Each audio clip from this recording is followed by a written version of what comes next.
Community. Gender determines the type of roles men and women undertake in society. In most societies, women are to look after home and family. Their hard work is counted as unproductive and they are financially dependent on men. This has led to a patriarchal or male dominated society. लिंग जो है वो आदमी और औरत के प्रकार निश्चित करती है। समाज में आदमी और औरत के प्रकार के आधार पर निश्चित होता है। अधिकांश सोसाइटी में औरत को घर और परिवार की देखभाल करने के लिए कहा जाता है और ये हार्ड काम उनका हार्ड वर्क के रूप में गिना जाता है जो कि अनप्रोडक्टिव होता है और they are financially dependent on men और इसके लिए वो फाइनेंशियली आदमी पर डिपेंड होती है और आदमी उन्हें वो पैसा देना नहीं चाहता है। वो घर में चाहे दिन भर कितना भी काम करते रहे फिर भी आदमी उन्हें 1 रुपया देना नहीं चाहता है और उन्हें फ्री में एक नौकरानी भी रखने पर उन्हें पैसा दिया जाता है लेकिन एक औरत को पैसा नहीं दिया जाता है। पैसा देने के बजाय वो कुछ और ही डिसीजन ले लेते हैं।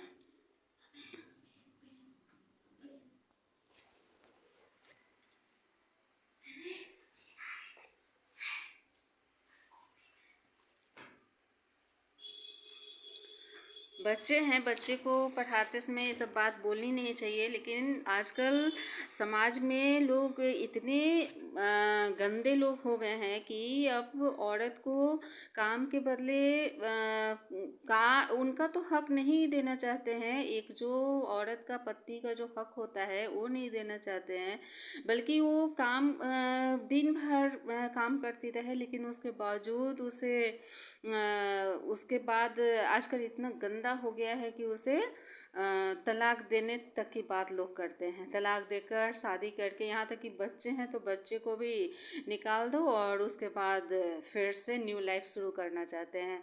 आजकल फाइनेंशियली औरतों की इतनी बुरी हालत हो गई है समाज में, घर परिवार में, यहाँ तक कि पति है, पिता है, वो लोग भी ऐसा ही कर रहे हैं। तो इतनी गंदी हालत हो गई है। बच्चे हैं, बच्चे को इतनी बातें नहीं बोलनी चाहिए, sorry. This has led to और इसे पितृसत्तात्मक कहते हैं और मेल डोमिनेटेड सोसाइटी बोलते हैं। जो पुरुष प्रधान समाज कहते हैं इसको पितृसत्तात्मक कहते हैं और शुरू से पुरुषों द्वारा औरत सताई गई है। पहले तो और ज़्यादा सताई जाती थी, पहले पढ़ाई लिखाई भी नहीं जाता था और केवल घरेलू काम करते रहना है और उसके बदले उन्हें ढंग से कपड़े भी नहीं मिलते थे, कुछ नहीं मिलते थे। बिल्कुल एक नौकरानी के बराबर भी उनकी कदर नहीं है और आज भी घर घर की यही कहानी है कि उन्हें नौकरानी के बराबर भी कदर नहीं है। आज भी पितृसत्तात्मक पुरुष प्रधान समाज की यही हालत है। Education for girls case study.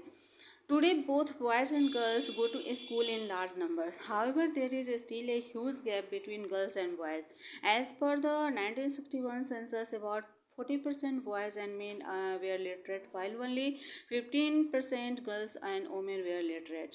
आजकल लड़कियां और लड़के बहुत बड़ी संख्या में स्कूल जाने लगे हैं। हालांकि पहले के अपेक्षा बहुत ज़्यादा लोग जागरूक हो गए हैं और लड़कियों को भी लड़कों के समान हक अधिकार देते हुए पढ़ाते लिखाते हैं, लेकिन फिर भी बहुत बड़ा गैप है। लड़के लड़कियों के बीच आज भी बहुत बड़ा गैप है।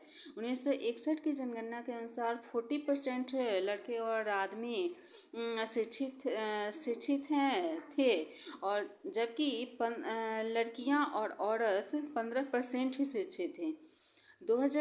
By the 2011 census, about 82% of the boys and men are literate, while only 65% girls and women are literate. 2011 की जनगणना के अनुसार 82% लड़के और आदमी हैं और जबकि 65% लड़कियां और औरत अभी भी शिक्षित हैं। अभी भी इतना गैप है लड़के और लड़कियों के बीच। This means that though the literacy rate has gone up, but the difference between male and female education is still huge. इसका मतलब है कि शिक्षा का साक्षरता दर जो है वो आगे बढ़ा है लेकिन फिर भी अभी भी बहुत बड़ा गैप है। इन दिस रिगार्ड, इस संबंध में the figure for figure for SC and ST girls is not very high, बहुत ज़्यादा नहीं है। The ratio of Dalit SC and Adivasi ST is as follows. इन परसेंटेज में इस तरह से दिया गया है कि क्या है SC और ST का रेशियो एजुकेशन का। 1 से 5 में है और 6 to 8, 9 to 10 सेकेंडरी लेवल पे यहाँ रेशियो बताया गया है। Educational statistics at a glance, MHRD के अनुसार 2018 के अनुसार। If we study the above chart, the girls from Dalit and Adivasi are less likely to remain in school. The 2011 census even reported that Muslim girls leave school even before completing the primary education as compared to other communities. There are many reasons for children from Dalit, Muslim, and Adivasi communities to leave the school. In many parts of the country, there are no proper schools or qualified teachers. Likewise, schools are located at distant places due to which many parents cannot send their children to school. At times, the education is expensive and sometimes there is even discrimination. यदि ऊपर के chart को पढ़ा जाए तो दलित से लड़की और दलित और आदिवासी के लड़की जो हैं वो अभी भी स्कूल में बहुत कम है। 2011 की जनगणना के रिपोर्ट के अनुसार मुस्लिम लड़कियां भी स्कूल छोड़कर अपनी प्राइमरी एजुकेशन पूरा करने से पहले ही स्कूल छोड़कर चली जाती हैं दूसरे समुदाय के तुलना में। इसका रीज़न है कि हम दलित, मुस्लिम और आदिवासी समुदाय के बच्चों की स्कूल छोड़ने के अनेक कारण हैं। In many parts of the country, देश के अनेक भागों में प्रॉपर स्कूल नहीं है, वहाँ पर क्वालिफाइड टीचर्स नहीं हैं। इस तरह से स्कूल बहुत दूरी पर होता है, जिस कारण से पेरेंट्स अपने बच्चों को स्कूल नहीं भेज सकते हैं। समय समय पर आजकल एजुकेशन कीमती भी हो गया है और कभी कभी भेदभाव भी किया जाता है, जिस कारण ही बच्चे स्कूल छोड़ देते हैं। ऐसा जनरल परिवार में भी हो रहा है कि लोग अपने बच्चों को हाई स्कूल में नहीं पढ़ाना चाहते हैं या ज़्यादा पैसा खर्च नहीं करना चाह रहे हैं, लेकिन वो वही चीज़ दूसरे बच्चों पे करना चाहते हैं, लेकिन अपने बच्चों पे वो खर्च अच्छे स्कूल में एडमिशन नहीं करा सकते, पढ़ा नहीं सकते हैं। तो ऐसा जनरल परिवार में भी होता है, लेकिन ये आदिवासी और SC और ST परिवारों के बारे में दिया हुआ था। Gender inequality, the difference in status of males and females is known age gender inequality. Under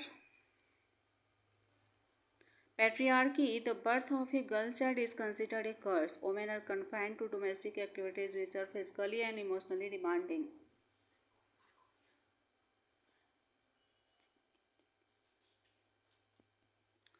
They cook, clean, and look after young and old people. Household work goes unpaid and unrecognized. Though it is time and energy consuming, women are often deprived inheritance rights. In many instances, women are harassed physically and mentally.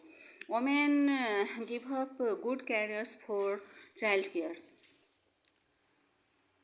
आदमी और औरतों के बीच की जो स्थिति है उसे लैंगिक असमानता के नाम से भी जानते हैं। पितृसत्तात्मक सत्ता में लड़कियों का जन्म जो होता है वो एक अभिशाप माना जाता है। औरतों को घरेलू कामों में जैसे फिजिकली और इमोशनली उन्हें घरेलू काम दिए जाते हैं। खाना पकाना है, साफ़ करना है, जब बच्चे हैं, बूढ़े हैं, उनकी देखभाल करना है, घरेलू काम किए जाते हैं और उनके बदले में उन्हें कुछ नहीं दिया जाता है। 2 रोटी भी ढंग से मन से लोग नहीं खिलाना पिलाना चाहते हैं। यहाँ तक कि अब तो दूध चाय पर भी लोग रोक लगाने लगे हैं। ये हालत हो गई है औरतों की पहले भी बुरी हालत थी और आज भी अभी भी कितना भी समाज विकसित कर गया है, लेकिन फिर भी हालत पुरुष प्रधान समाज में लगभग वही है। या तो समाज पुरुष तो दूर की बात है, उनके घर वाले लोग भी इस तरह का व्यवहार करते हैं कि वो जानवर से भी बदतर व्यवहार करते हैं और अभी भी उन्हें अनपेड